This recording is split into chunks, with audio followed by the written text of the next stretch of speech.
how's everybody doing? Said I had a couple knife reviews, and this is going to be one of them. It's in this box right here. And in the box, besides we get the knife, we have like this cheap little microfiber cloth. Don't know why that's in there. But here's the knife, enough with the box. So, this knife is from GTKii. Some of you may have seen them on Amazon. As far as I know, that's the only spot you can get these.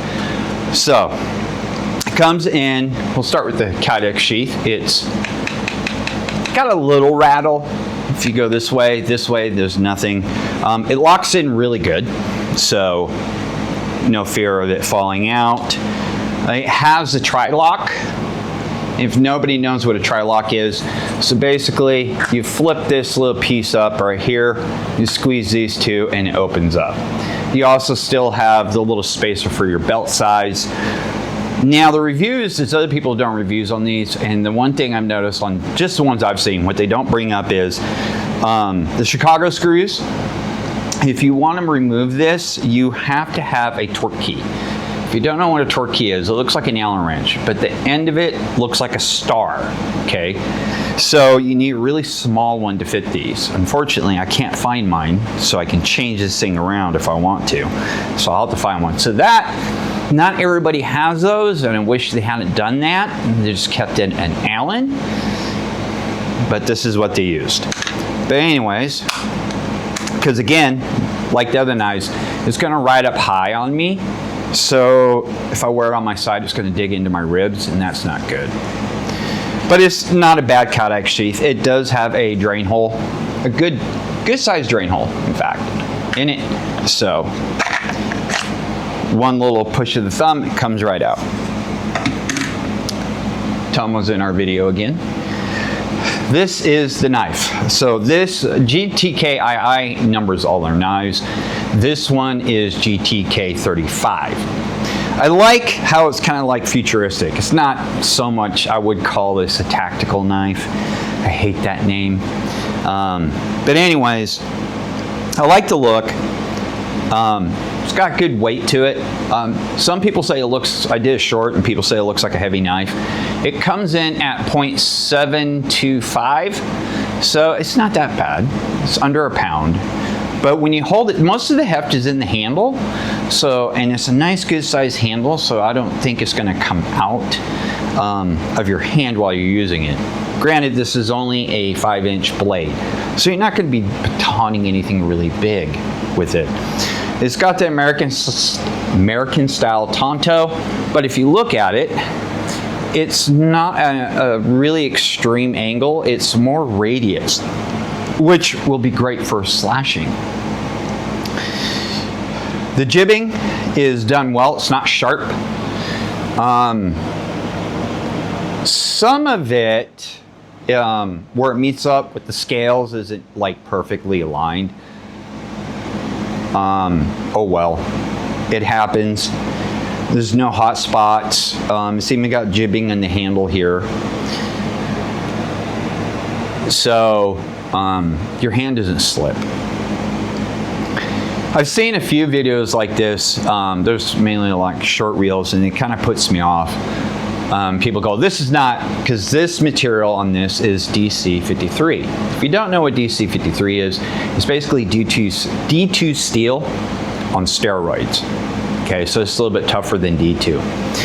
And people, I've seen a couple of people's shorts, and it makes me want to just click off their video automatically, just because I've been in the field of working with steel for 30 years of my life.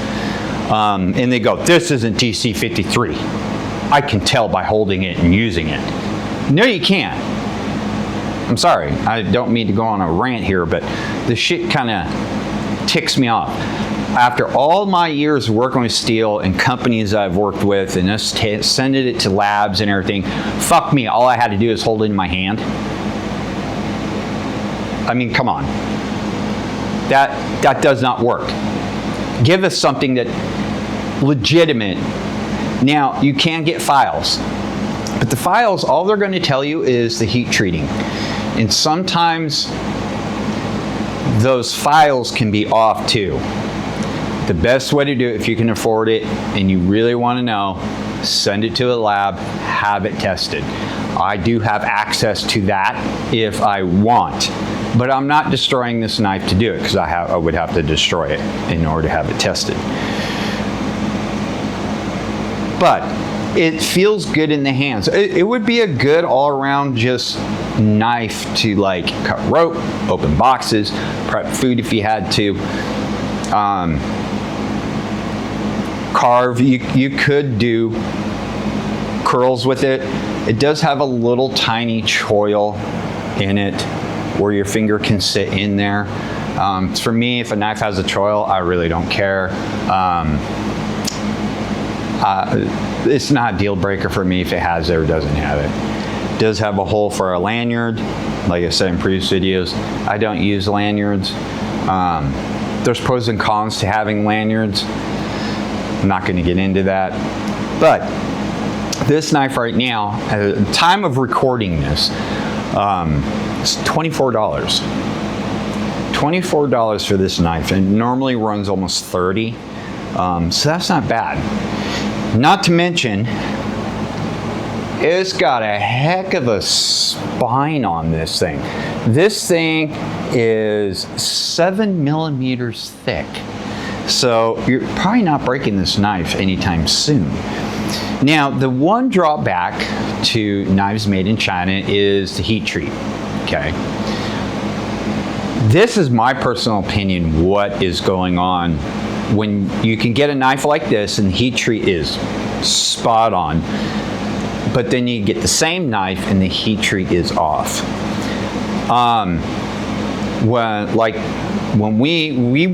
Where I work at a foundry, when we load up castings, we load them up to run through an oven, to raise them up to a certain temperature slowly, and then it shuts off and it cools down slowly. It's to stress relieve the steel before if it's going to heat treat. If you pack too much during the heating process, too tightly, the heat can't flow like it should and heat everything evenly. And I think that's probably what happens. They're in such a demand to get these things out. They pack it super tight, put it in the oven, and then when they take it out to quench it, not everything is heated through properly. So that's probably what's going on. Now, if you want a high-end knife, like let's say Cold Steel contacts China, because I know Cold Steel sends some stuff to China, and they want specific qualifications, because you can ask for that. You can go to this company, W-E, capital on both, knives. They are the largest knife producer in China. You can go to them, tell them what your specs are, they'll keep them in those specs, and the heat treat, from what I understand, if it's from WE, is spot hell on. And then there's little entity knife makers. So you can, anybody, in fact, can contact WE and have them make you a knife and brand it if you want to. So, does GTKii have WE makeup? I'm not sure. I'll have to research that to see if that's the manufacturer they're going with. I've seen a lot of videos about these. That's why I decided to get some and see how they feel in the hands. Later, I'll do some testing with them. But it feels good in the hands. It really does. There's absolutely no hot spots.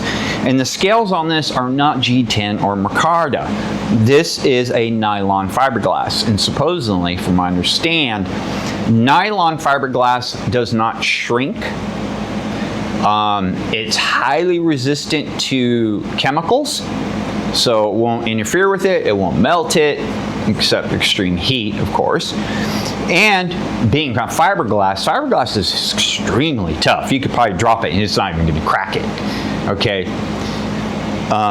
That's what they make boats out of, fiberglass. Knew somebody had a boat, he was trying to tear it apart and you couldn't even punch a hole through it, so it's some pretty tough stuff. So that's what the scales are made out of on GTKii knives. They're nylon fiberglass. The screws in it are all torque key screws, so if you want to take the handle off, again, you need a torque key. They're probably stainless with a brass The very top one is brass, which is kind of nice. Gives it that nice accent. It's not too much, not too little. Black coating, or it's probably just paint on the blade. It has a nice, appealing look to it. And then you add the Kydex sheath. You know, it doesn't really snap, but you can feel it grab. And to release it is pretty good. It's real quick. There's that snap. So for 24 bucks, like I said, of filming this, you can't beat that. It'd be, like I said, a knife you could throw in your bag just to use for whatever, you know. Granted, like I said, you're not going to be batoning big logs with this thing. It's not meant for that. But probably be a handy little knife just for whatever, you know, you needed it for. Box cutting, rope cutting, food prepping, curls for a fire. But yeah, it's not extremely heavy at all. Not to me anyways, but I lift heavy things all day. But I will put a link to this knife in the description. So if you want to check this knife out, hopefully it's still on sale. I don't know. I do have another one of those coming. Time of filming this, it's supposed to be here today. Don't know when I'll get that video up and going. Don't know when I'm going to get the testing of this ready. I got to get some wood and whatnot so I can see what it can perform and do anyways. But we're also on vacation, so I'm going to try and get some videos up and going and here and there, as you know, because we're going to be taking a trip. And hopefully I can film some of that trip for all of you, because potentially going to have a first-time cutter. Someone who's never handled a sword in the whole entire life. So that'll be a fun one if they're comfortable with me filming it. So I don't know. Anyways, that's all I have for you guys. Hope you enjoyed this one, and we will see you on the next one, okay?